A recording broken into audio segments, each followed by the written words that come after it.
Welcome to Amicus, a law review with Jim Santelle, Civic Media's weekly review and discussion of some of the most significant news stories in the areas of law, government, courts, and the aspiration for justice. And now, here's your host, Jim Santelle.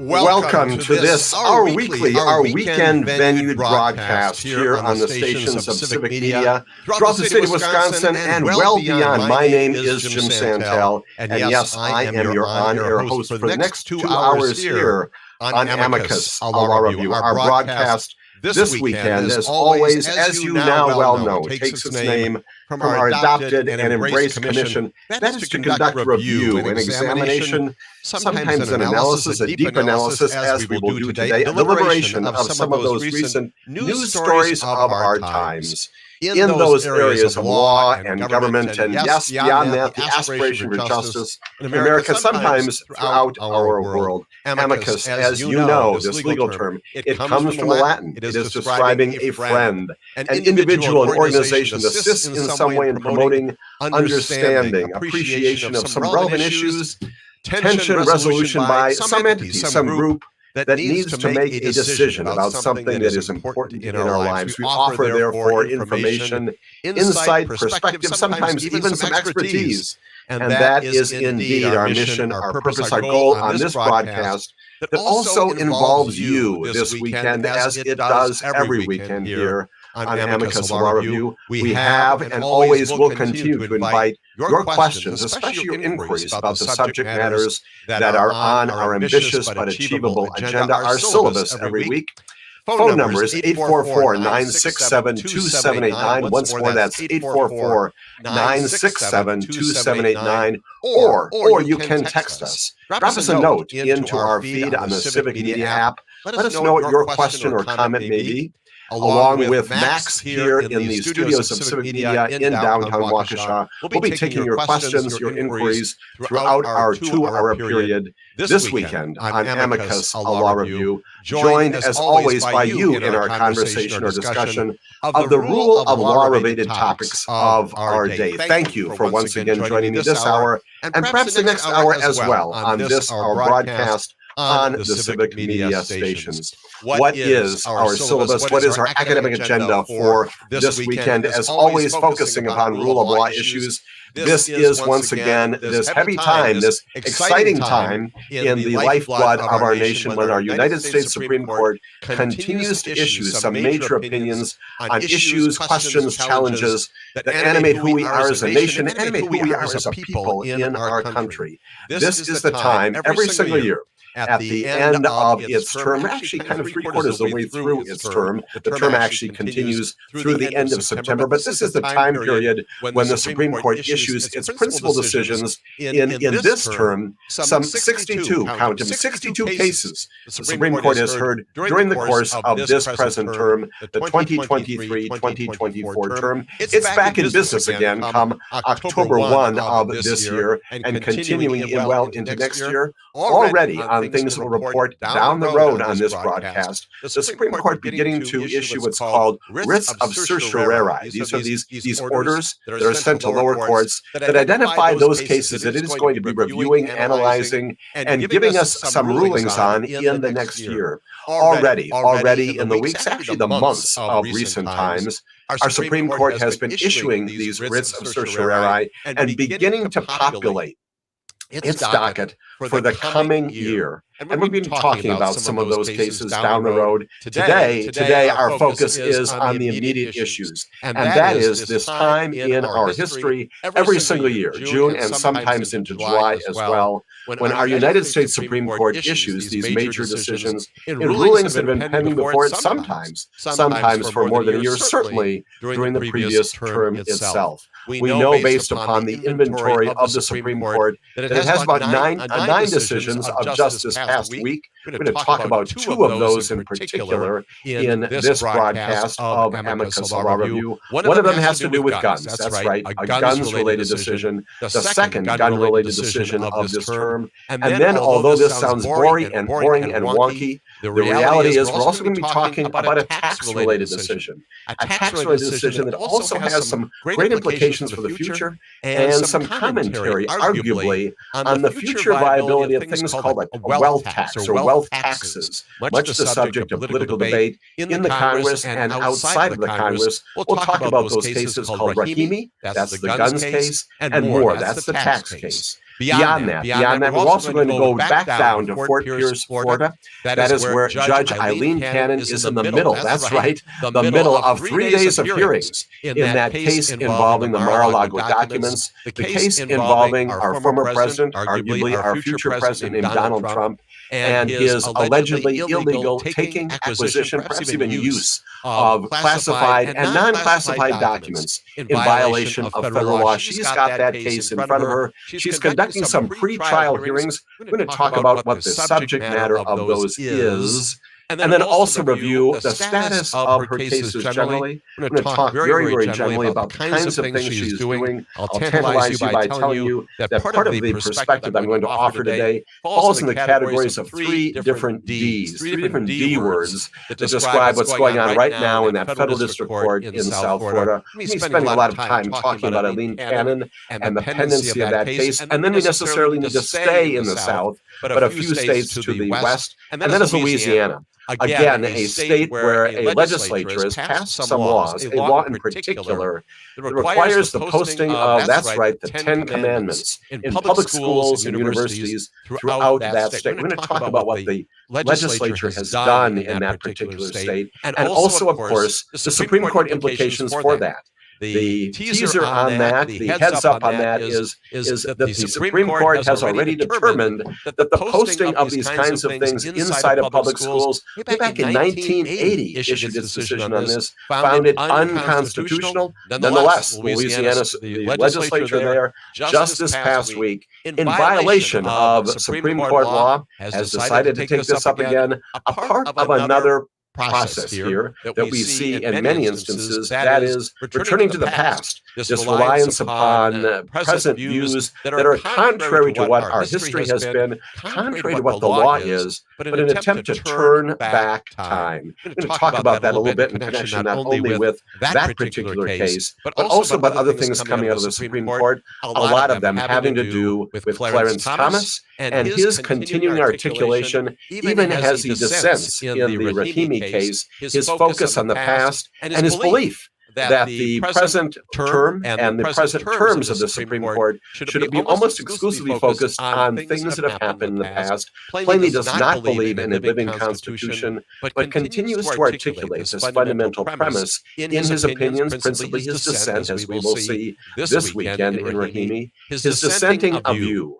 that all of the legislative actions by a locality, by a county, by a state, by the federal legislature have to pass muster through the lens of history. And absent that, they cannot be condoned, they cannot be supported, they cannot be found constitutional. We'll talk about that continuing reference to the past, this notion that somehow our nation needs to go back to a time before the present and not adopt and embrace the notion that our country is guided by a living constitution that necessarily responds to the times in which we live. Lots and lots of things to discuss here on our weekend presentation of all things justice-related, rule of law-related here on Amicus Law Review. As always, Max and I, my terrific producer, inviting your inquiries, your questions here on the broadcast stations of Civic Media. That number 844-967-2789. Amicus Law Review. Our discussion begins right now. As I said, the Supreme Court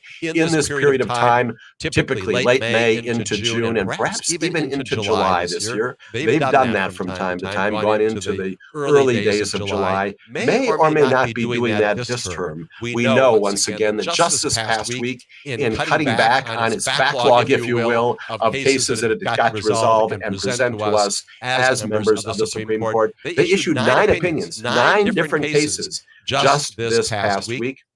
We're going to focus once again on two of those, not only because of the substance of what they say, the importance in the area of guns and, yes, indeed, taxes, but also because of the implications of those, one having to do with, again, this history tradition focus, and the other having to do with the prospects in the future for a wealth tax, that is, imposing taxes upon people based upon their present wealth, something advocated for by Elizabeth Warren, other senators in the United States Senate. Many other politicians out there are saying that this is a way in which not only to address some of our deficits at the federal system, but also equalizing, if you will, requiring that people with great wealth pay their fair share, an awful lot of advocacy for that. It shows up this week in a decision of the United States Supreme Court called Moore versus the United States of America.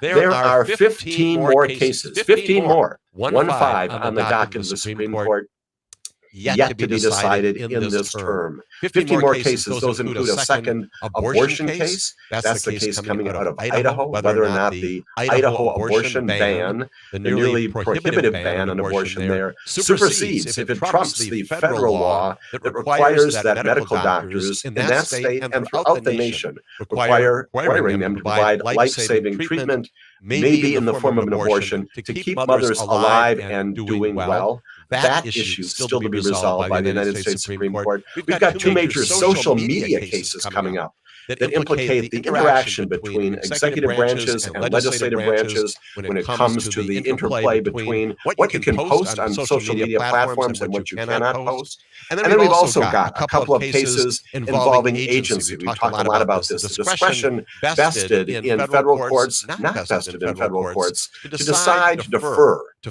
federal agencies, the experts, when it comes to making decisions about important issues. Two major cases, one involving a case called Loper Bright Enterprises. We'll talk about that as soon as the Supreme Court issues that major case. We've talked about this before. It's called Chevron deference. Would be a dramatic change in the way that our federal courts interact with our federal agencies. And yes, indeed, we're still waiting for those two cases coming out of the Supreme Court having to do with the pendency of that other major criminal case against Donald Trump. That's the one, the election interference case. It's pending in front of the judge in the District of Columbia, and she right now has suspended any trial on that case while the Supreme Court determines incredibly whether our executive, our chief executive, has a right to claim complete immunity for crimes that he, maybe one day she, commits in the federal office of the United States of America. That is the presidency, in the West Wing, in the Oval Office. An incredible thing even to be discussing openly. And second, whether the statutory basis for at least two of those counts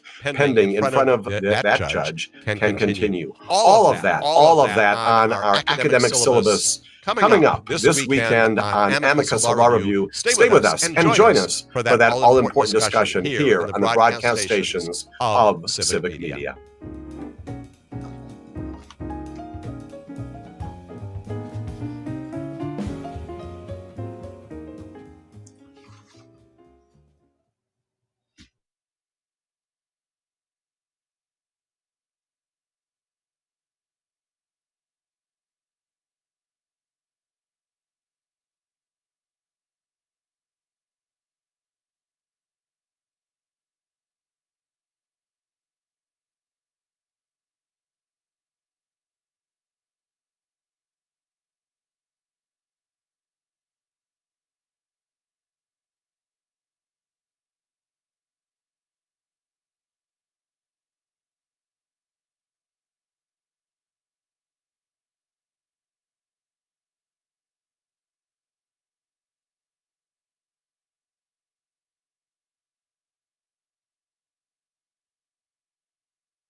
This is Amicus Law Review. My name, Jim Santelle. I'm with you this hour and also next hour, spending most of our time this weekend on our broadcast, talking once again about the Supreme Court. This is that time. This is that season in American history every year when the Supreme Court issues some of its most significant decisions. This past week, no exception to that, nine different opinions issued by our United States Supreme Court, including two that we're going to spend some time focusing on, always inviting your inquiries, your questions here on the broadcast stations of Civic Media. 844-967-2789. Text us, call us. Max and I will get those inquiries into our discussion this weekend. Let's talk about this major case. You all know about it because it's been all over the news. The Supreme Court on Friday of this past week found that the government, the United States of America, the United States Department of Justice, and other entities of our federal government can indeed take guns away from people who are subject to restraining orders for domestic violence. It is significant that even as one says that out loud, that should be a question before the United States Supreme Court. Nonetheless, it has been, and it is. The question whether or not someone who's been found by a state court, a finding that there should be a domestic violence restraining order against them, that is, restraining them from engaging with other identified people based upon their history of domestic violence. That's right, domestic violence. The question is whether or not those people should be permitted to have firearms. And indeed, there is a federal law. I prosecuted under it on many occasions as a United States attorney and an assistant United States attorney in the Eastern District of Wisconsin. Prosecutors use this all the time. A federal law that prohibits someone facing and under the rubric of a domestic violence restraining order from holding, possessing, using in any way a firearm. That is the law. And if you do that, you are subject to criminal prosecution. On Friday, the Supreme Court issued this major case involving Mr. Rahimi. Zakay Rahimi. We're going to talk about exactly who he is, what he did. And it is in many ways a retreat from what has been recently a fairly unbroken series of major rulings favoring gun rights. It started way back in 2008. We have talked a lot about this on this broadcast. 2008, Justice Antonin Scalia issues this major opinion in a case called Heller, coming out of the District of Columbia, articulates for the first time in our nation's history, uninterrupted cases up until that time, until 2008, finding that the Second Amendment, the language of it, does not invest in every American a personal individual right to handgun possession. 2008, the Supreme Court reverses that hundreds years position and says that indeed there is in the Second Amendment, in the language and the history of that, footnote that because we're going to get back to that issue of history, that there is indeed inside the Second Amendment a constitutional provision that mandates that a recognition of your right to possess and use a weapon in the home for self-defensive purposes, that is constitutional, a break in all the tradition that proceeded up to that time. Following that in many years after that, in a case called Bruin issued by the Supreme Court in the wake of Heller, finding that constitutional right that apparently invests from the Supreme Court continues beyond the home, and that you also have a right to carry, to use a weapon outside in the public domain. That's Bruin. And significantly in Bruin, the reason why this history is so very relevant is that Bruin was also the case authored by Clarence Thomas. Clarence Thomas articulates once again his longstanding and repeated view that the basis for any legislation passed by our federal legislature, our Congress, can only be justified, can only be supported if it has an analog, an antecedent, a basis in, yes, that's right, the past, in history. We don't look at what's going on today in contemporary America. We've got to find a basis in the past to support that. And that test, the so-called Bruin test, in 2022 is the time that the Supreme Court issues Bruin. That test has confounded the lower courts, the federal appellate courts, the district courts since that time. And an awful lot of people looked at this case called Rahimi, to determine what the Supreme Court is going to do, in principle, because it posed a great conundrum for the Supreme Court in terms of deciding on the merits, the facts of this case, and yet also determining whether Bruin continues to be good law. Is it is it a viable standard to continue to address the basis for any present legislation by looking to the past? The case decided Friday, again, United States v. Rahimi, was asking whether a Texas man could be prosecuted under this federal law that made it a crime, as I said, for people who are subject to domestic violence restraining orders to possess guns. Chief Justice John Roberts, he's writing for the majority, a good sign, an 8-1 decision. An 8-1 decision, not a surprise based upon the oral argument of many months ago, but says that the answer to that is yes, that the law is constitutional, that Mr. Rahimi and others like him can be prosecuted under this law, and the Second Amendment does, in fact, have limits.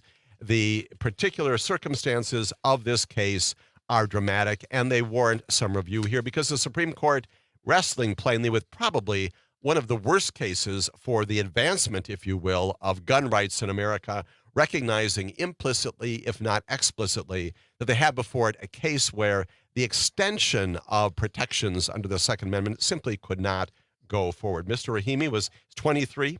He was facing not only multiple gun-related charges, but also says that after a judge had barred him from carrying weapons under a domestic violence protective order, he went on to engage in a reign of terror, basically participating in a string of 5 different shootings over just 2 months.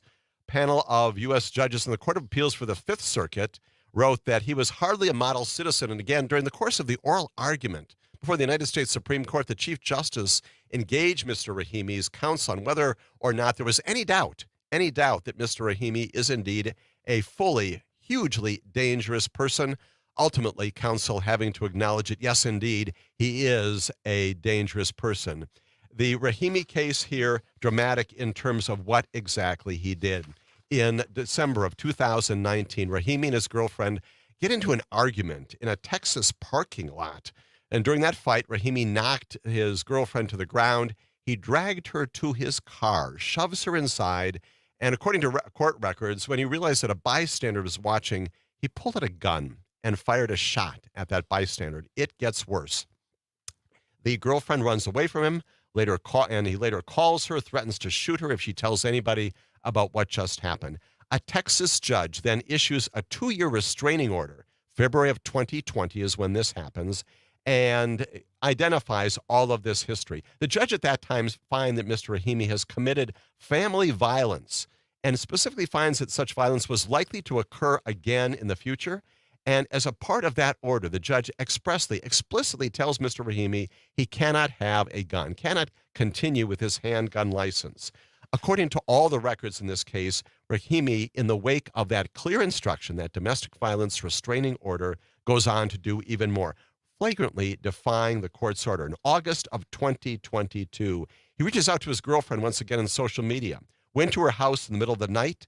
November of 2020, prosecutors say he threatened another woman with a gun, leading to his arrest on charges of aggravated assault with a deadly weapon.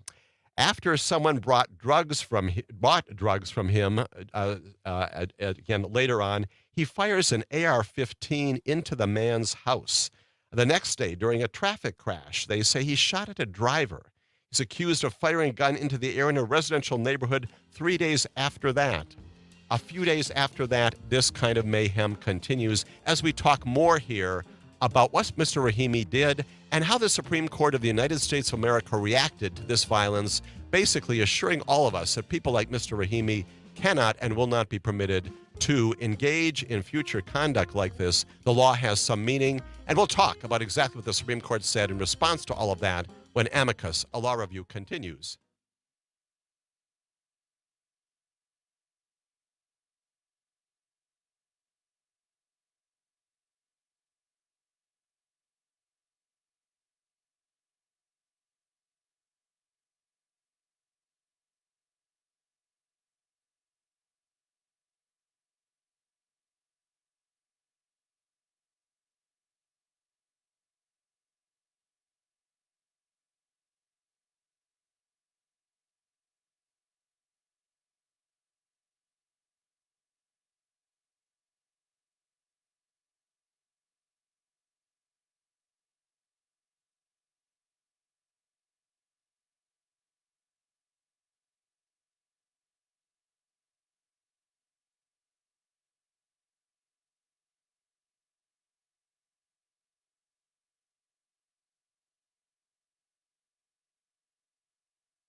This is Amicus, a law review. My name is Jim Santelle, your host this hour and next hour as well, talking about this major gun decision issued by the Supreme Court on Friday of just this past week, the Rahimi case.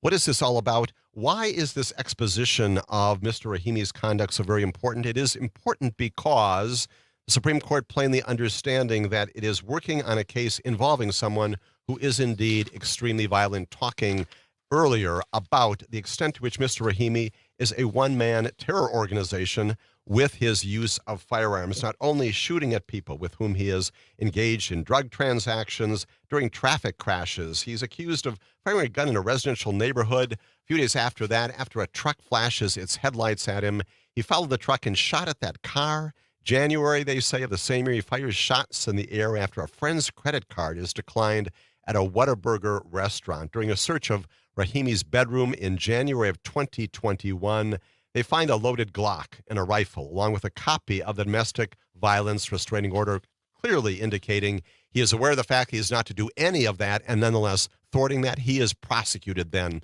plainly by the federal prosecutors for violating that federal law. The question whether or not that federal law is constitutional, the Supreme Court 8-1 is saying just this past week that yes, indeed, it is constitutional. This is a bridge too far, even for this Supreme Court that has in recent years given an awful lot of leeway to those people who would attack reasonable, rational, reasonable restrictions on gun use and abuse in America. So what does the Supreme Court in particular say? And how does it get around Bruin? This focuses upon this notion. The issue, of course, is whether or not there is a concept of domestic violence in the history of our nation.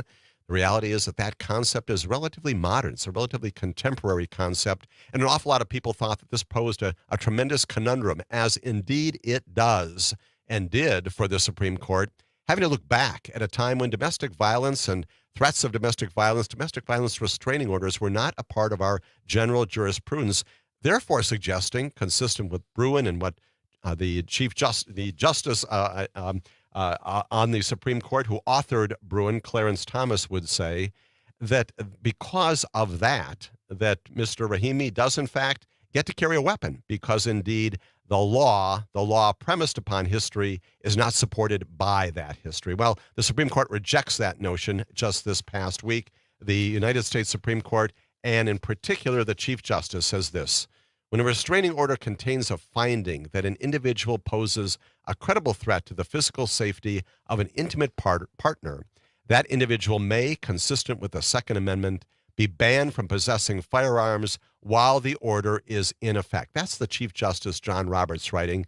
He says this, and this is very important language because it basically is a carving back, a carving away at Bruin and this ultimate reliance, this complete reliance upon the past. He says, since the founding, again, going back to the past, our nation's firearms laws have included provisions preventing individuals who threaten physical harm to others from misusing firearms. Now, Clarence Thomas, again, who is the author of Bruin that focuses upon the past, he disagrees. He's the only dissenter.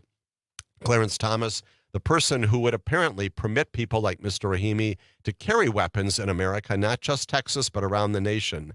And Clarence Thomas, again, decides that this is not only contrary to his prior opinion in Bruin, but he simply cannot agree with it. He says the court and the government do not point to a single historical law revoking a citizen's Second Amendment right based on a possible interpersonal violence. He writes that the government has a better way to disarm dangerous people by prosecuting them for criminal violence. He says what the government cannot do, he said, is to strip the Second Amendment of any right of anyone's subject to protective order, even if he has never been accused or convicted of a crime. Clarence Thomas, the only one dissenting, again, based upon Bruin and a very strict reading of Bruin, as the rest of the Supreme Court goes in the opposite direction, begins to carve out some sense that Bruin is not quite the strong principle that it was in the past. Court's three so-called liberal justices, they had dissented in Bruin when that was written in 2022 by Clarence Thomas. They wrote in this case, in Rahimi, they continue to think that that rule in Rahimi was a grave error, this history invocation in all these cases. But in a pair of concurring opinions, they said that they were happy to embrace these new limits that the Supreme Court is now placing on Bruin, providing better direction to the lower courts as they understand what the Supreme Court's rule in this area is. Sonia Sotomayor, joined by Elena Kagan, welcomed what she called a clarification. What she's really saying is a diminution of the Bruin standard. She says the court's interpretation permits a historical inquiry calibrated to reveal something useful and transferable to the present day, while the dissent, and that is a reference to Clarence Thomas, would make the historical inquiry so exacting as to be useless, a too sensitive alarm that sounds whenever a regulation did not exist in an essentially identical form at the founding. That is really a refutation of everything that Bruin is all about. She adds that Justice Thomas's analysis would produce a very perverse result, as indeed it would here. Under the dissent's approach, she writes, the legislatures of today would be limited not by a distant generation's determination that such a law was unconstitutional, but by a distant generation's failure to consider that such a law might be necessary. In other words, bringing the past, upon which you can rely to some extent, into the future. That's what she's advocating for. She is joined by Ketanji Brown Jackson. Her own concurrence says the Bruin decision has left lower courts in a state of deep confusion. Indeed, it has. The Chief Justice's majority opinion, she wrote, was a tacit admission that lower courts are struggling. And she notes that the problem here is the result of what the Supreme Court has itself done. She says, in my view, the blame may lie with us, not with them. Significantly, in this case, where does the Chief Justice find some historical predicate for what's going on here, this requirement that people who are subject to domestic violence restraining orders not be permitted to carry weapons? He does go back, and he writes that old laws requiring people suspected of future misbehavior required to post surety bonds, S-U-R-E-T-Y, surety bonds, and that ones barring going armed to instill fear in others were sufficiently analogous to the domestic violence law. He's talking about things called going armed laws. And he says that together, these surety laws from the past, these going armed laws, confirm what common sense suggests. When an individual possesses a clear threat, I would add a present threat, again, bringing this contemporaneous to our present modern world. When an individual possesses a clear threat of physical violence to another, the threatening individual may be disarmed. In the present, he writes. The challenged modern law is by no means identical to those founding era regimes, but it does not need to be, prompting an awful lot of people to say that the new standard announced by Rahimi, this modification of Bruin, is now that you don't need to find a twin in the past. You need to find something analogous, and indeed you can, as many courts around the country have done in other cases, including in Illinois. Other courts have begun to find not only some predicates in the past, but also adopting the concept of a living constitution, saying the Second Amendment does indeed have some limits.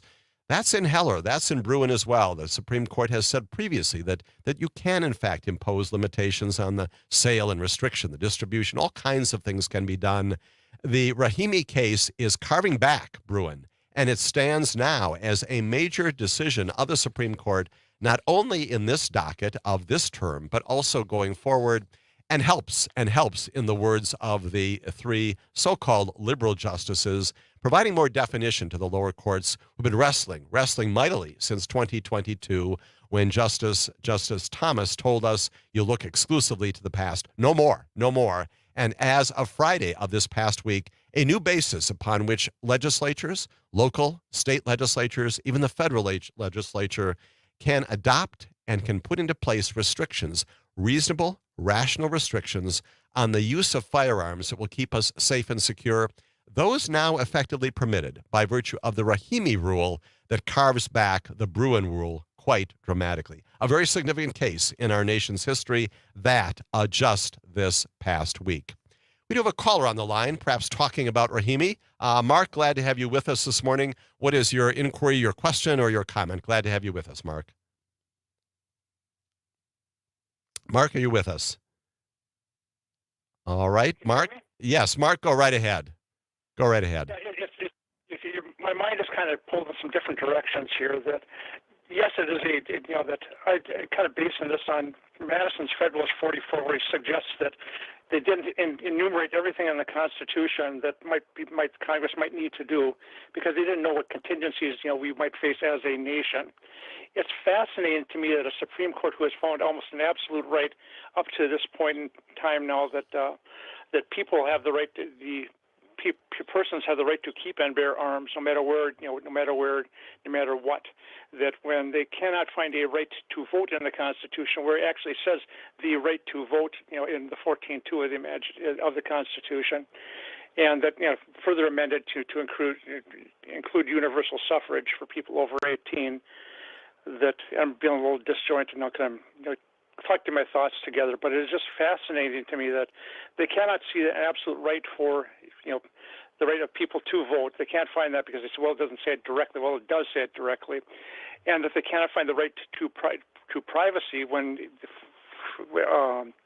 Amendment 4 actually says persons have the right to be secure in their right. Lots of inconsistencies there, right? Right. Absolutely, Mark. I appreciate the comments here, and specifically in the wake of what's happening here in the gun area, plainly a recognition by the Supreme Court that some of those inconsistencies cannot stand, and articulating just this past week, on Friday of this past week, this notion that going forward, there can be reasonable, rational limitations on gun rights, a major case coming out of the Supreme Court. Mark, appreciate your comments and perspectives on that as well. We've got another caller, Thomas, calling in. Thomas, glad to have your involvement in our discussion this morning as well. Good morning. Thank you again for your very insightful show. I have always learned a lot when I listen to you. I look forward to it every Saturday. I'm going to switch gears here just a little bit. Eileen Cannon, yes. How is the laws written that we cannot accuse her or charge her with obstruction of justice? Because obviously everything that's going on there, it's like, come on now. This is just playing around. You're obstructing the government. You're obstructing our legal system with your the way that you're handling this case, right? Right? Yes. Right. So why can't someone step up and say, if this is obstruction of justice? Right. And so, Thomas, you know what we're going to do? I'm going to tantalize you and everyone else by saying I'm going to offer 3 D words we're going to get to in our second hour, perhaps prompting you to stay with me. I'm going to talk exactly about what your point is. We're going to talk about the distractions that she is causing. We're going to talk about the delays that she's causing and the disparaging that she is also engaging in.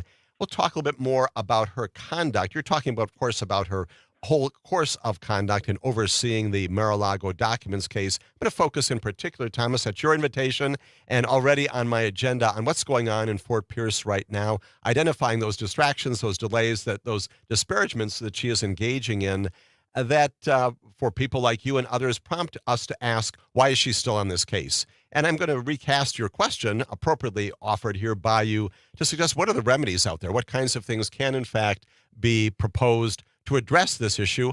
I'll offer in our next hour some particular perspectives, Thomas, on exactly what can and perhaps cannot be done. The issue of prosecuting a federal judge for engaging this, perhaps a bridge too far in another area, but nonetheless, it expresses the outrage, I think, of many people looking at this case. And we'll talk more about that in our second hour. Appreciate that comment and also our invitation to the next hour discussion. I want to spend some time then talking more about the United States Supreme Court after this major case having to do with guns in particular. I want to spend some time talking about a second case that's flown pretty much under the radar here recently. It is a tax case. And yes, indeed, before you all tune out and think, gosh, he's now talking about taxes in America, what could be more mundane and less interesting on a weekend to talk about? The answer is that this particular case, Moore versus United States of America, is not only important in connection with what it does for the present income tax structure having to do with one-time foreign income taxes, but also about the future prospects of something called the wealth tax. The wealth tax, much in our political discourse these days. I'm going to talk more about Moore versus United States, this major decision of just this past week, as Amicus, a law review, continues.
This is Amicus, a law review, talking this morning as we are throughout our broadcasts in our weekend presentations to you of all things Supreme Court about these major cases now coming out from the United States Supreme Court, talking about Rahimi, the significance not only for firearms, but also the diminution, the carving back, the pushback, if you will, on this notion that all things need to be seen through a lens of history.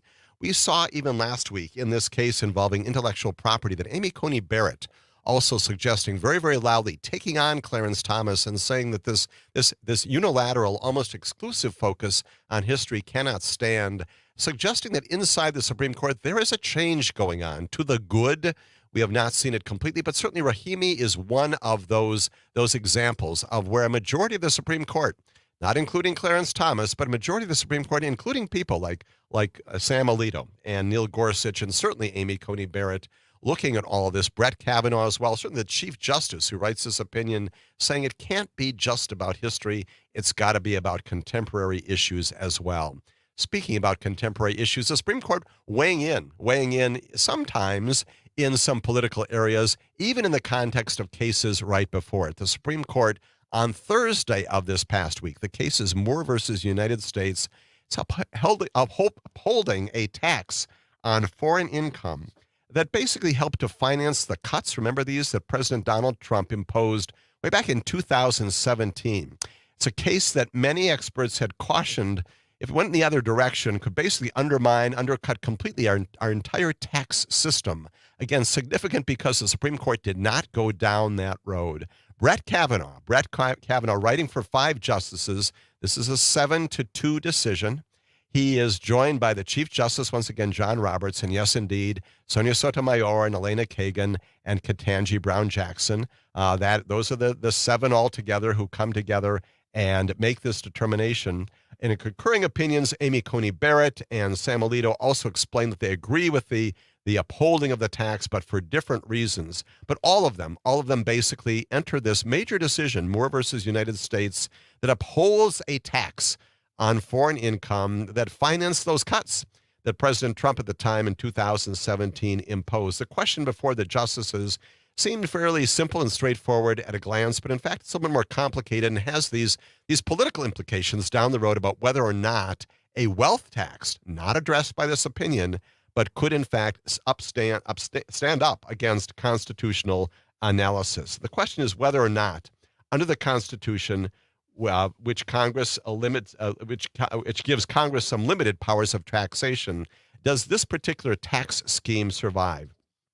Justice Kavanaugh asserts in writing this. He says this court's long-standing precedents, reflected in and reinforced by Congress's long-standing practice, establish that the answer is yes, we can support this particular tax scheme. He basically nodded to some broader issues at play over the limits of federal tax power, but said those were potential issues for another day. And he's talking about this future possibility of a wealth tax being imposed. The ruling here preserves what is basically the structure of the income tax system for now. It avoids what many people, much more sophisticated in tax law than I will ever be, many analysts, many economists warn could have been fiscal chaos if this system had been struck down. It also opened this window for what could be the next major tax case to come before the court sometime, maybe next term, maybe the term beyond that. And that is whether or not Congress can indeed impose what is effectively sort of a tax on Americans' wealth. Now, President Biden and other Democrats have proposed to do just that in various forms. And that question, even though it wasn't decided here, looms large in these opinions. The majority opinion, the concurrences written by Amy Coney Barrett, Sam Alito, and others, all of this kind of in the background. It's looming large, highlighting the stark divisions among these justices in how they view the notion of a wealth tax. In her concurrence on this, Ketanji Brown Jackson laid out what was essentially a roadmap, if you will, doesn't have to do this, but in her concurrence, a roadmap for the government to defend such a tax. She praised the majority for wisely taking a restrained approach in issuing a narrow ruling. That's what courts often do. She acknowledges that more tax fights like this are likely to reach the court in the future. Indeed, they will. And she cautions her fellow justices about what should be approaching down the road if such disputes with similar discipline come before the court. She said this: I have no doubt that future Congresses will pass and future presidents will sign taxes that outrage one group or another, taxes that strike some as demanding too much, others as asking too little. But she added this, she said, historical examples show that such disagreements were best settled by voters, not the justices. That's Ketanji Brown Jackson also giving a nod, if you will, to this history focus, which we've been talking a lot on this broadcast this weekend and previously. Still, even so, some conservatives on the Supreme Court, including two who supported upholding this tax, argued that a hypothetical wealth tax could violate the Constitution's guidelines, its basic principles out there, including those that are set forth in what you all know to be the 16th Amendment, and then about what federal taxes must look like. Amy Coney Barrett, for example, in a concurring opinion, wrote that she agreed with the court's ultimate holding in this case. She said that a different tax, for example, a tax on shareholders of a widely held or domestic corporation, would present a different case. She's signaling that down the road, she might decide differently if the facts were different. And in his sharp dissent, once again, you've got Clarence Thomas arguing that the majority upheld the tax only by ignoring the question presented, he says. He says that here again, the text and the history of the 16th Amendment make it clear that it requires a distinction between income and the source from which that income is derived. This is Clarence Thomas, once again, back to his old themes about history and the textual basis for what we should be doing here. And he says that 16th Amendment income is only realized income. We should not have hesitated to say so. In this case, he dissents. No, so it brings up what this case is all about. It's worth traveling down this road just a bit to understand where this comes from and why it is that this particular tax case is so important, not only for the tax structure presently, but what might happen down the road. It involves a Washington state couple. Their names are Charles and Kathleen Moore. They challenged this law, this basic predicate law, that they were required to pay about $15,000 in taxes stemming from their investment in a company in India that was supplying rural farmers, okay? The couple was backed by something called the Competitive Enterprise Institute, and that's a free market research organization in Washington. Now, going further into some of the details, and they are, in the court opinion, important to understand, their investment in India fell under what is an otherwise fairly obscure provision, thus some obscurity to the entire case, called the Tax Cuts and Jobs Act of 2017 that altered how the federal government taxes corporate profits and those earned abroad. We're going to talk more about what that particular law of 2017 that supported the tax cuts at that time meant to the Moors, but also for the tax code as it exists today, and why all these facts, why all this particular decision is important for the future as Amicus, a law review, continues right here on the broadcast stations of Civic Media.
Welcome to Amicus, a law review with Jim Santelle, Civic Media's weekly review and discussion of some of the most significant news stories in the areas of law, government, courts, and the aspiration for justice. And now, here's your host, Jim Santelle. This is Jim Santelle. This is our second hour of Amicus, a law review. Delighted, honored to have you with me and my terrific producer, Max, here in the broadcast stations of Civic Media. We're coming to you from Waukesha, but broadcasting throughout the state of Wisconsin and well beyond, inviting, as always, your inquiries, your questions. Appreciate our listeners calling in with your questions and comments at 844-967-2789. Or also you can drop a text to Max and me in the Civic Media app and be a part of our discussion. Talking this morning, as we often do this time of year, about the United States Supreme Court, this major decision of just this past week involving guns and Rahimi that also signaled something of a retreat, something of a good retreat from this fascination that at least some members of the Supreme Court have had with the past in justifying the present and legislation passed in our modern world. Now talking about another case involving taxes. Yes, that's right, taxes, international matters, and in particular this case called Moore versus United States of America, right as we were going from hour one to hour two, talking about the Moores, Charles and Kathleen. The predicates for the case are important to understand because it underscores what the case does say and what it doesn't say. And then there's a second reason, as always, for identifying this particular case as important because it has to do with, once again, with ethics on the Supreme Court. We'll get to that in just a moment or so. The Moores, as I indicated, backed by something called the Competitive Enterprise Institute. It's a research organization in Washington. They had investment in India. It fell under this provision of the Tax Cuts and Jobs Act of 2017, changed to accomplish the tax changes of that year that altered how the federal government taxes corporate profits that are earned overseas. And that's the key, overbroad tax earnings. Under this particular provision, United States shareholders, including the Moores, who own 10% or more of some foreign corporations primarily owned or controlled by Americans, have to pay a one-time tax. And that's the point. That's the key. That's the focus of this Jobs Act of 2017. Previously, under the law, they owed taxes only on profits that were brought into the United States of America. So there's a difference here.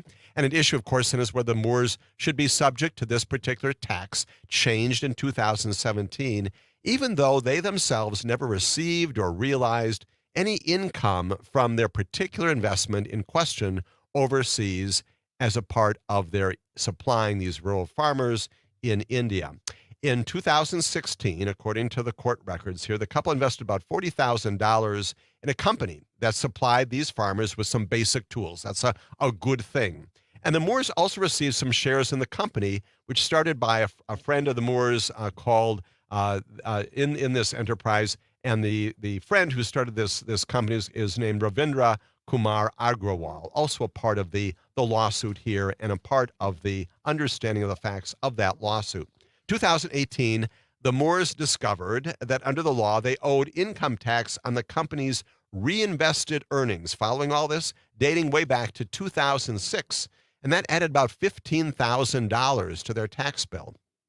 And backed by some groups out there that are concerned about the expansive nature of this tax law, the Moores sued, saying that the particular tax that they're objecting to violated the Constitution's apportionment requirements. Why? Because it taxed their shares in the company, which they characterized as property rather than income that it actually gained. The difference between actually owning something, property, and income that they'd actually gain. A panel of judges on the Court of Appeals for the Ninth Circuit sided with the federal government, and there was a dissenter there who said that history and precedent, kind of like Justice Thomas would say, all of that recognizes that an income on tax must be on unrealized income. That's what the dissent in the lower court was saying. But the Moores appealed to the Supreme Court.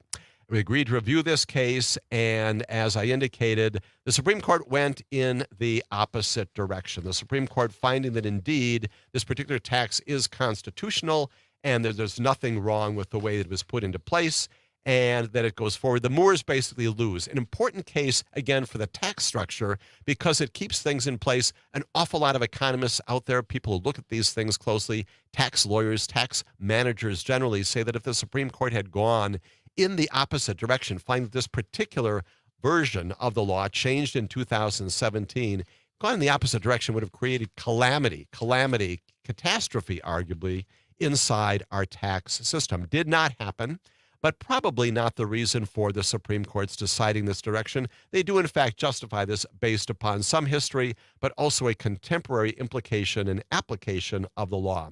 Now, interestingly, and this is the other reason why the case is important to understand, an awful lot of tax experts said that, you shouldn't even take this case in the first place. When the grant of writ or certiorari was officially announced here, an awful lot of people said you shouldn't even take this case because it's based on some inaccuracies in the factual record. The Moores pushed back on this, said, no, this is all accurate. But in a series of very detailed articles, it also came out at the time this case is being bandied about, a publication called Tax Notes reported that the tax experts said the couple may have been more deeply involved in the company than they suggested in these court filings. And so some reason to believe that in the factual record upon which the Supreme Court decided this case was not complete and that maybe the Moores were not as forthright as they otherwise should have been. Their lawyers plainly saying, nope, that's not true. The record is accurate and complete. More significantly, the other reason why I bring this to the attention of all of our listeners is this. It has an ethics implication as well, and you may remember some of the names associated with this as well.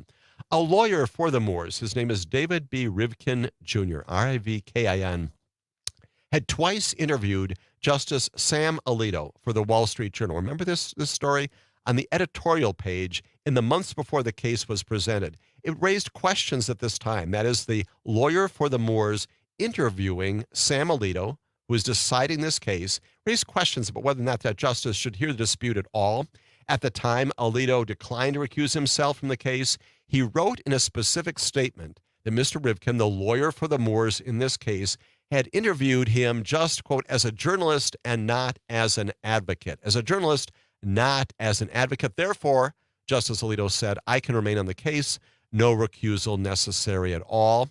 The justice said this in particular. He said the case in which he is involved was never mentioned during the interview, nor did we discuss any issue in that case, either directly or indirectly. His, meaning Rivkin's, involvement in the case was disclosed in the second article, and therefore readers could take that into account.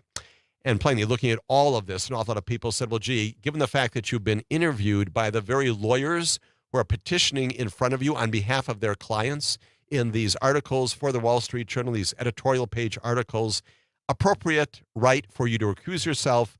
Justice Alito plainly did not do that in this case, raising again the need for an ethics code, a credible, viable, reasonable, rational ethics code that can be applied uniformly to prevent these kinds of things from happening.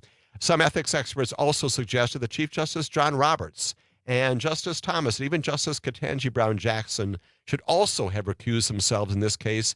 They have pointed to the stake that each one of those justices holds in a limited liability company or a partnership that could indeed benefit them should the justices declare the tax unconstitutional. They didn't do that here.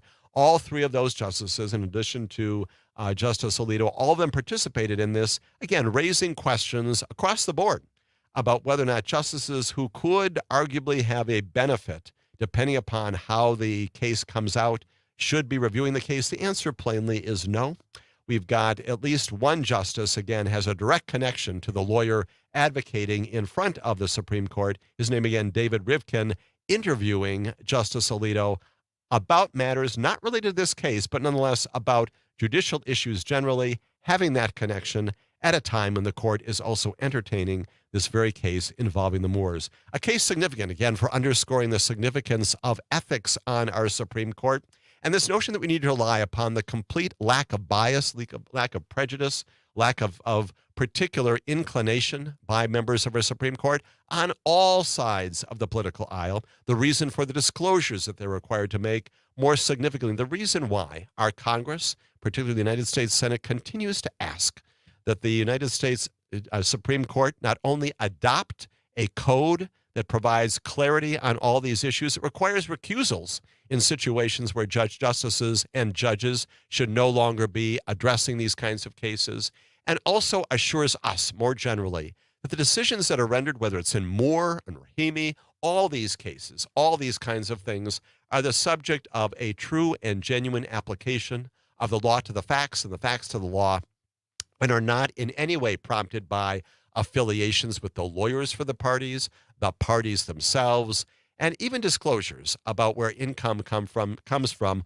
All of those things need to be a part of the public domain so the decisions can be made in a way that are reasonable and rational, and recusals, once again, which judges and justices do all the time to ensure that the fairness and the impartiality of their decisions is not questioned. Often judges will say, you know what, in the interest of ensuring that there's no appearance of impropriety, even if there's no direct conflict, I am going to recuse myself. I'm going to take myself out of this. Why? So that nobody can come back and say that my decision, my involvement in the case was the product of something other than my role as a justice or judge on the case. Again, implicated in this Moore situation that also raises issues for the tax code and presages down the road the possibility this wealth tax, as it is being bandied about in Congress and in politics, might one day return to the Supreme Court. The justices, at least on one side of this case, saying clearly that while we're supporting the tax law in this case, when it comes to a wealth tax, that's a different animal. That may be something very different. We may well be deciding something other than that, and plainly people like Amy Coney Barrett and Justice Alito telling us just that as a result of this Moore case pending before the Supreme Court, now resolved, 15 more cases yet to be decided in the days and maybe arguably weeks just ahead. We've got another caller. Always appreciate callers and insights, questions, comments. Jack calling in from Merrimack. Jack, glad to have you a part of our discussion this weekend on Amicus. Yeah, I have a question which is not directly related to the Supreme Court, and thanks for taking my call, by the way. Absolutely. You've talked about a lot of things you said that are flying under the radar. I'd like to ask about something that has also been flying under the radar. As far as I know, never mentioned by the media, and even if Trump doesn't get appointed by the Electoral College again, he did not really win the Democratic vote. But anyway. This thing is a continuing danger for our democracy, and that's the Article 5 convention. From what I've been able to... And Jack, what I'm going to do, just because of time, I'm going to have you hang on to your comment. If you can stick with me, and we'll take up your question right after this as we continue our discussion this morning. Stay with me, Jack, and we'll talk more.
This is Amicus, a law review. My name's Jim Santelle, talking right now with a caller named Jack. Jack from Merrimack, calling in apparently with a question about something likewise, Jack, from your perspective, has flown under the radar. Tell me more about your question, Jack, and we'll see if we can field that right now.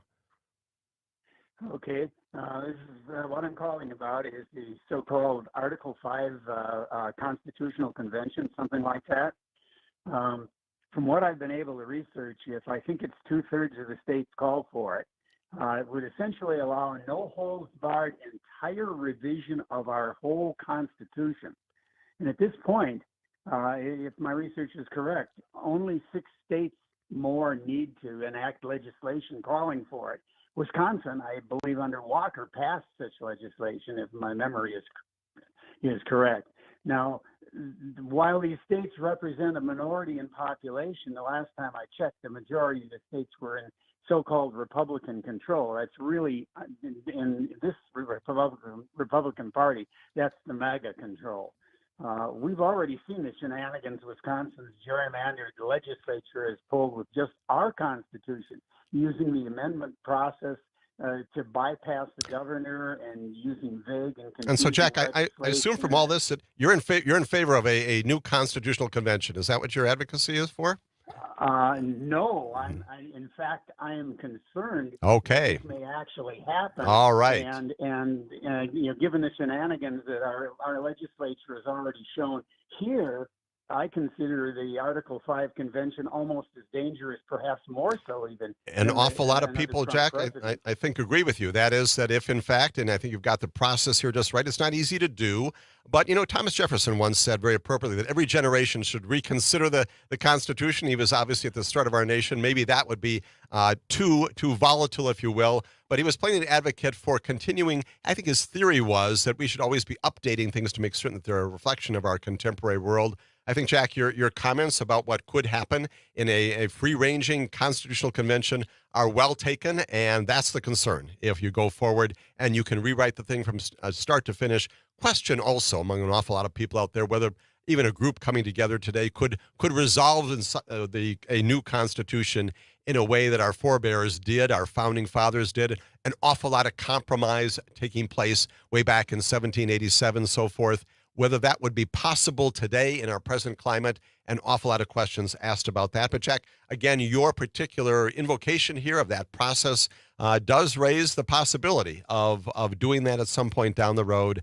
My own thought is much like yours, that at least right now, we've got an awful lot of things to settle under our present Constitution, some of which pending before the Supreme Court, a lot of which should be also the subject of statutory responses. Not everything needs to be constitutional in nature, right?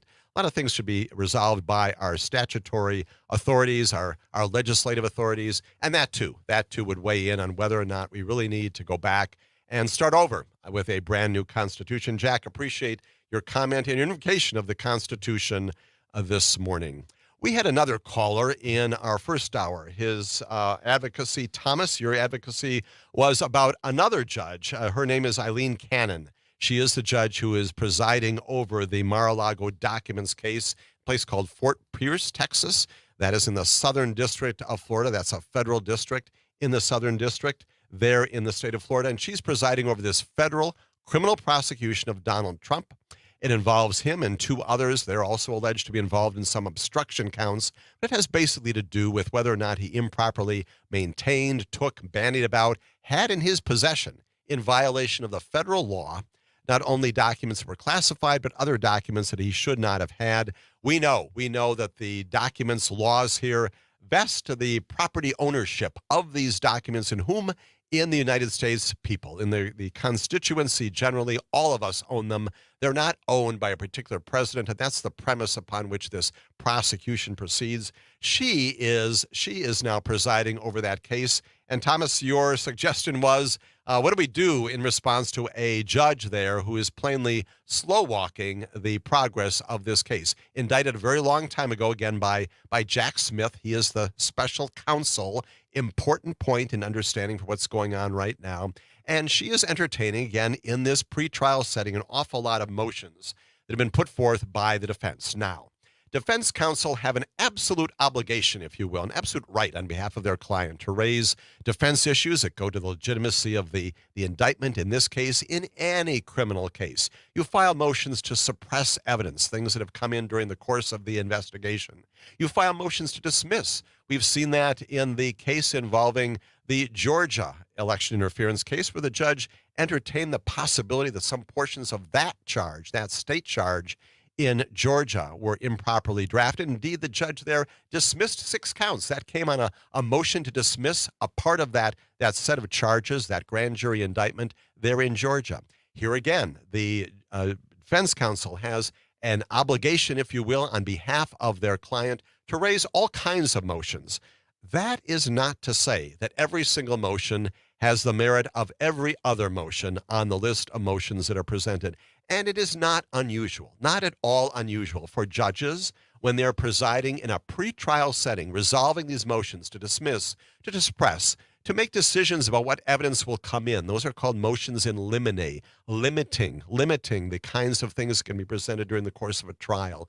Judges can make decisions about which cases, which arguments in support and in opposition to a particular position, which of those motions should be at the front of the judicial review, should really be given some clear consideration by the judge, and which ones are truly in the nature of insignificant things that can be disposed of summarily because either they're so completely meritless on their face, or that there are other things about the facts of the case, the procedure, that makes it inappropriate, unnecessary to conduct hearings.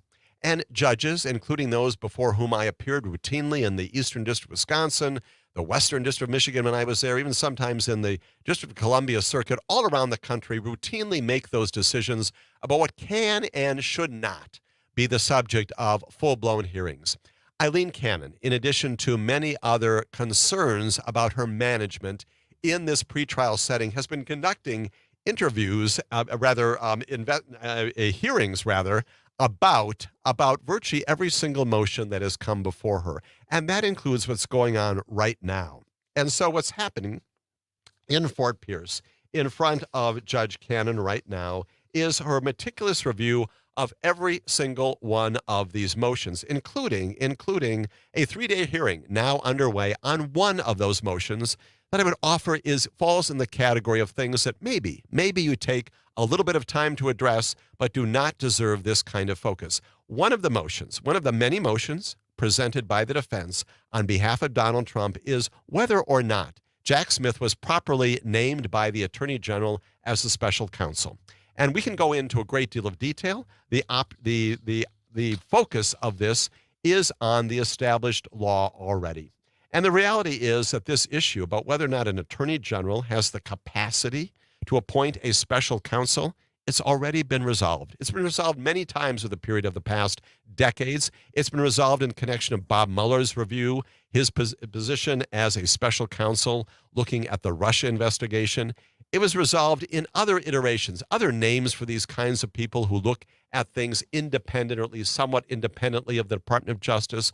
All of this has been the subject of review by not only lower courts, but also by the United States Supreme Court, including recently. Brett Kavanaugh himself has said that these special counsel appointments are constitutional.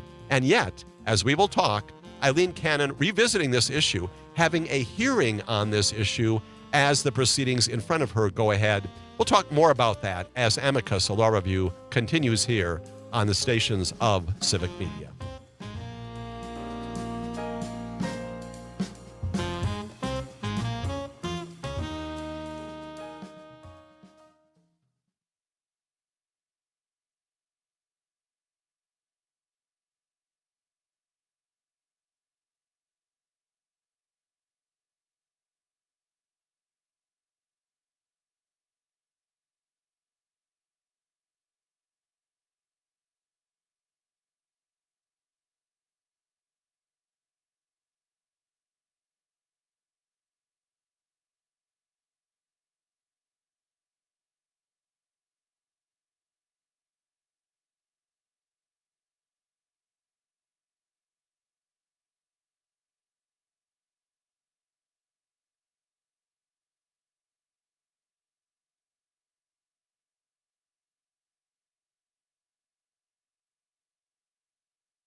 This is Amicus, a law review. My name is Jim Santelle. We are talking now about more things happening in the courts of America.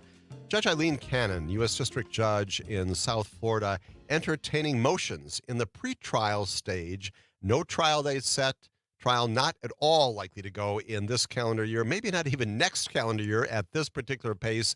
Why? Because in part, Judge Cannon entertaining every single motion that's coming up in front of the defense, which she should do, but doing it in a way that slows things down. In particular, she began on Friday a 3-day hearing on, among other things, the allegation that by virtue of appointing Jack Smith as the special counsel in this Mar-a-Lago documents case, allegation by the defense, presenting this to her, that the Justice Department has created a shadow government, their words, not mine, through the appointment process of the special counsel to prosecute these cases.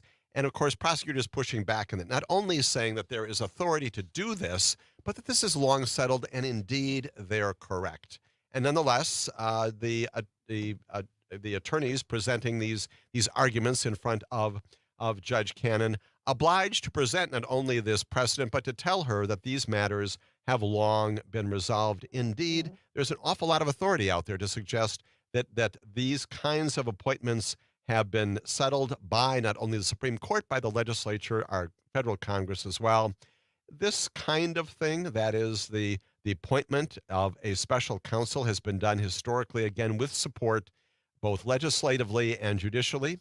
The regulation under this particular rubric, if you will, is that the Attorney General does indeed have the authority to appoint a special counsel in cases where the Justice Department investigation would present a conflict of interest. That's one aspect of this, or some other extraordinary circumstances. And cases called Morrison versus Olson, others out there have specifically supported doing this. This is settled law.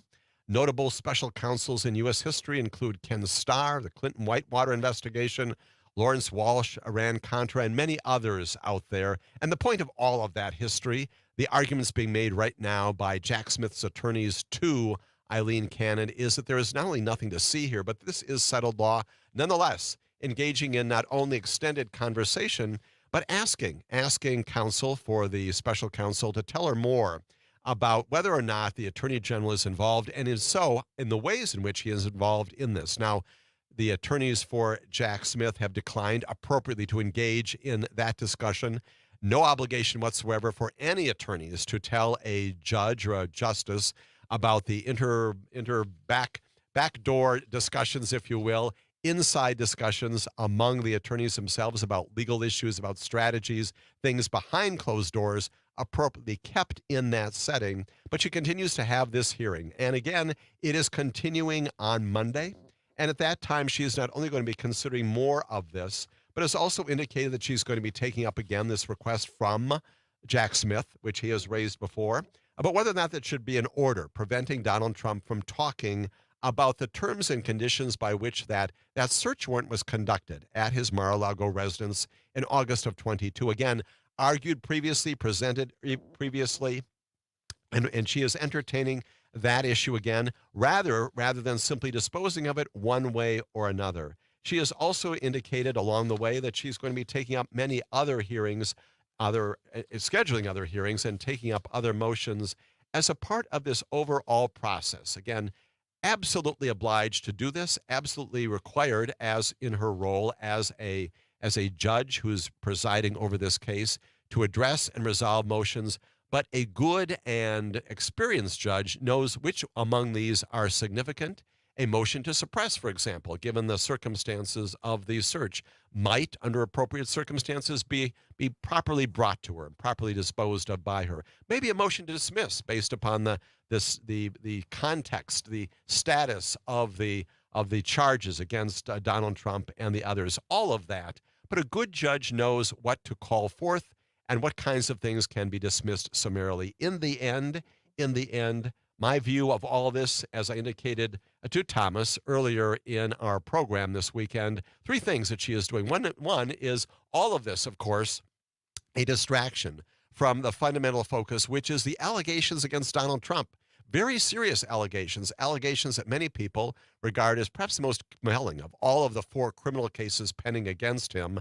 One of those now resolved in New York with a finding of violations of New York state law. This one, an awful lot of people look at it and say this is the most straightforward. All of this, a distraction from that principal focus, which would be upon those issues if indeed they talked about things like the search, the context, and the content of the indictment against Donald Trump. All of this, a distraction encouraged effectively by Judge Eileen Cannon. It also, of course, accomplishes a delay. All of these hearings make clear that this particular trial will not be conducted at any time in the near future, certainly not during this calendar year, arguably sometime in 2025, maybe even beyond. And the third D, beyond distractions and delay, a disparaging, if you will, of the very prosecutors who appear before her, the suggestion that they themselves are the products of and are engaging in inappropriate, ill-motivated actions in doing this. No support to suggest that at all, and yet all of that a part of what she is doing on a routine basis. Distractions, delay, and disparagement, all of this resulting, in effect, in a delay in the ultimate disposition of this case.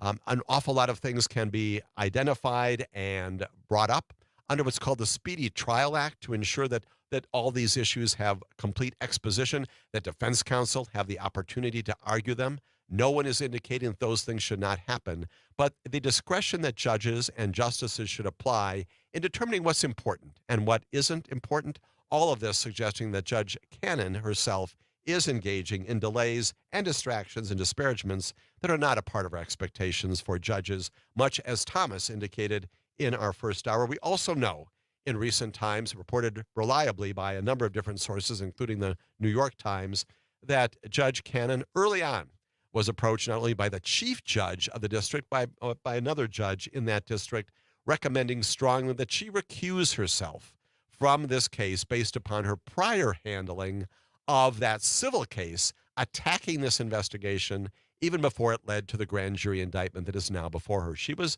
apparently randomly assigned to the criminal case, but at least 2 judges coming to her in advance of all of this happening, telling her that in the wake of her prior involvement, she should recuse herself. She has plainly decided not to do that. Again, raising the question that Thomas raises, that others have raised about whether or not there is not simply a conflict of interest here based upon her prior involvement, but also certainly an appearance of impropriety.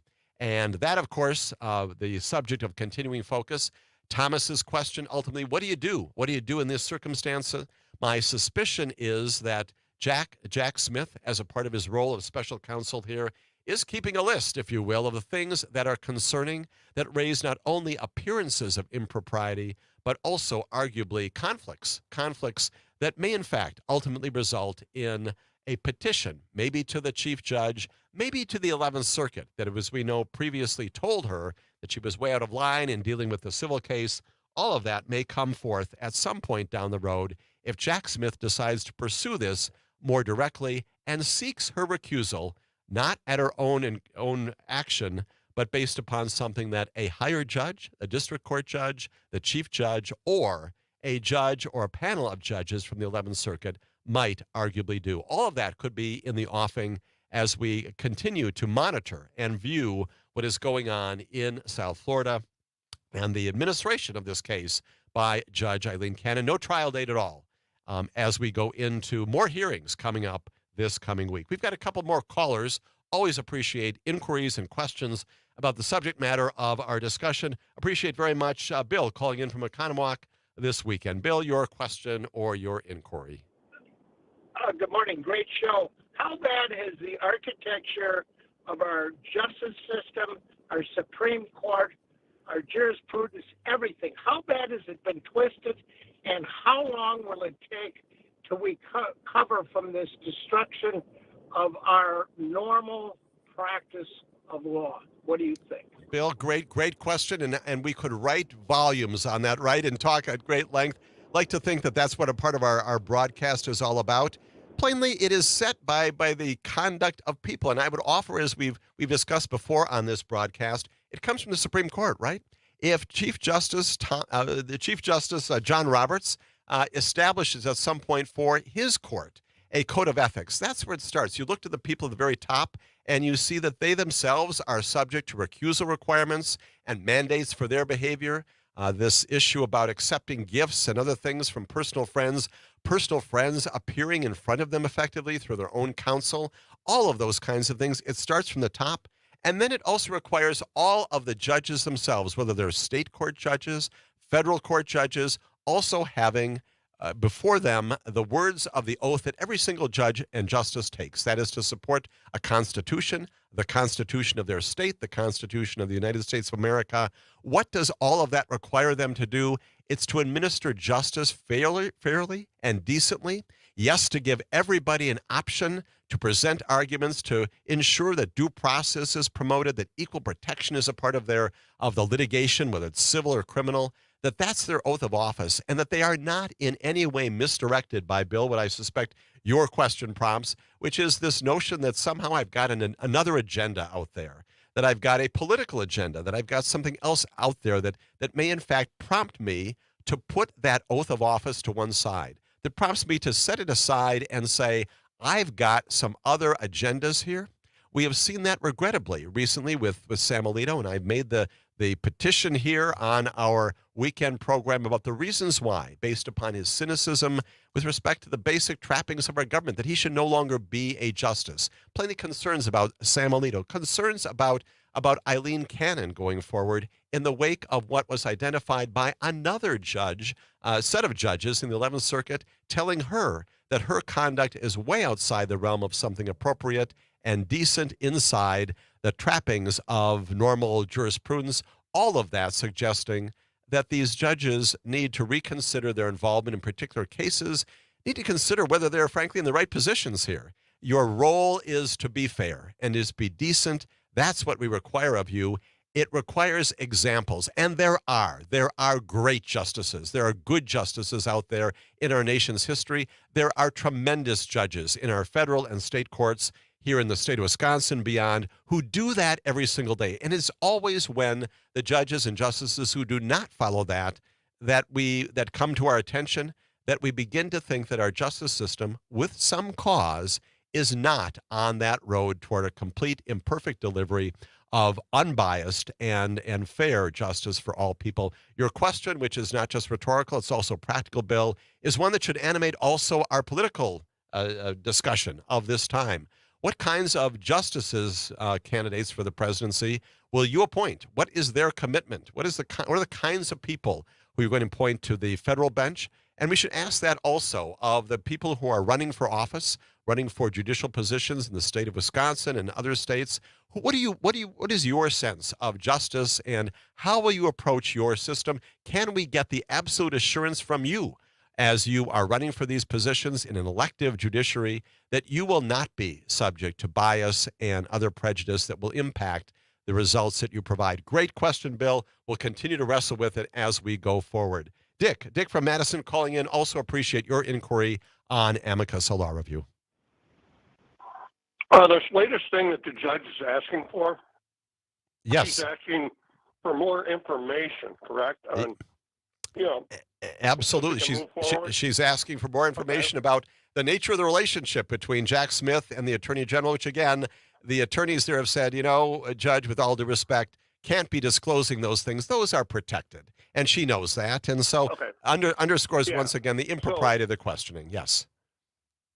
So I guess what I'm saying in bringing that up is it proves to me that she's totally incompetent, because she should have known this going in. And some of the best advice she got, I just read about, is that I think it was 3 judges in that jurisdiction. At least two, yes. Yep. And 1 retired, 2 that aren't, that told her she should totally recuse herself from the situation. Correct? Right. You've got other judges looking at this and saying, yes, she should recuse herself. Exactly. Totally out of bounds. So to my way of thinking, those 2 things alone prove how totally incompetent she is, and why are you even asking for information, because you're not going to take it. Right. Dick, appreciate the comment, appreciate the observation. As we continue to talk about all this, when we continue with Amicus, a law review, we talk about more constitutional issues here on our broadcast on Civic Media.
This is Amicus, a law review, in our final minutes, discussing yet another issue, a constitutional issue raised by the actions of Louisiana legislatures just this past week. A law signed by the governor there in Louisiana, his name is Jeff Landry, signs this law on Wednesday, requiring the display of the 10 Commandments in every public school classroom in Louisiana, making it the only state with such a mandate, and basically reigniting, once again, a matter that's been settled for well over 40 years in America. The particular legislation here in Louisiana requires that the commandments be displayed in each classroom of every public elementary, middle, and high school, as well as public college classrooms. The posters, according to the legislation, is very specific, must be no smaller than 11 by 14 inches, and the commandments must be the, quote, central focus of the poster and in a large, easily readable font. It also will include, according to the legislation, a 3-paragraph statement asserting that the 10 Commandments were, quote, a prominent part of American public education for almost 3 centuries. That reflects plainly the contention by supporters here of this legislation, as they've said that the 10 Commandments are not purely a religious text, but also an historical document, and they argue that the instructions handed down by God to Moses in the book of Exodus are a major influence on United States law. All of that happening about 40 years, more than 40 years after the United States Supreme Court struck down exactly that same kind of thing, coming out of Kentucky, a case called Stone versus Graham. Stone versus Graham in 1980, rejecting that very notion, indicating clearly that there's no secular legislative purpose in doing this, and that this is plainly religious in nature. What they're doing is plainly invoking, yes, that's right, the First Amendment that mandates that the Congress, as the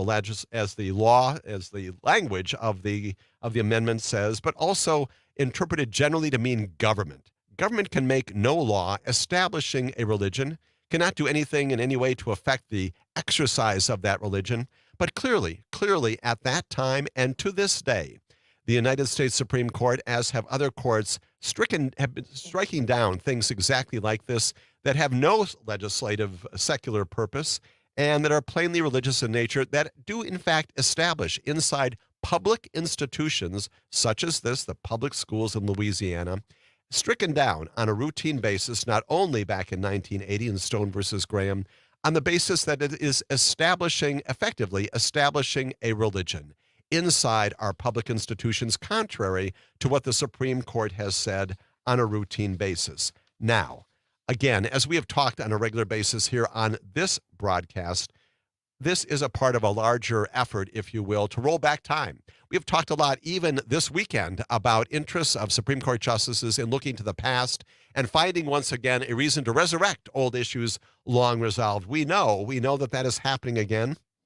Recall well the case coming out of the Supreme Court, Kennedy versus Bremerton, when the Supreme Court basically found that the long-standing prohibition on prayer in schools, long established, once again the same kind of thing, saying that prayer in schools serve no secular legislative purpose, they're plainly religious in nature, they're promoting a particular religion, those kinds of things contrary to the Establishment Clause of the First Amendment. Kennedy versus Bremerton, case written by Justice Gorsuch, an opinion written by him, finding that this football coach can in fact appropriately, constitutionally, have prayer with members of his team on the 50-yard line of a football field after a Friday evening football game. Wildly contrary to an awful lot of prior precedent, prompting, of course, Sonia Sotomayor to question out loud, showing a picture of this when Justice Gorsuch had said, well, this is a private, non-public kind of event just led by this particular coach. Justice Sotomayor taking him to task for that particular factual description of this, but nonetheless, that kind of law, that kind of prohibition set forth by our First Amendment, plainly not observed in that case called Kennedy versus Bremerton. And the point of that is that Bremerton case giving encouragement, if you will, to these folks in Louisiana and others around the nation who might seek to turn back time once again, to say that, you know what happened in 1980, this Stone versus Graham case that expressly said that the 10 Commandments, this reference to God and Moses in the Bible and the Torah, cannot be a part of our public education, because we do not establish a particular religion. We do not promote Judaism or Christianity above other religions. We are a pluralistic nation with all sorts of religions, and none of them can be repressed. All of them can be exercised by particular congregants, but we also don't establish a religion. And this particular action by the Louisiana legislature flies in the face of all of that. The measure, according to the legislature, allows for our children to look up and see what God says is right and what he says is wrong. One of the advocates for it says it doesn't preach a certain religion, but it definitely shows a moral code we should all live by. Now, plainly, critics say that this legislation, as I advocate here on our broadcast, a clear constitutional violation. And indeed, you've got groups that are going to be challenging this in the courts there in Louisiana. Arguably, one of these cases, it will once again come up to the Supreme Court decades after this has been long established. Joint statement by the American Civil Liberties Union, the Americans United for Separation of Church and State, the Southern Poverty Law Center, all of them coming together and arguing definitively, clearly for what is right here, and that is that the law plainly, unmistakably violates the students' and the families' fundamental right to religious freedom. All of that coming forward.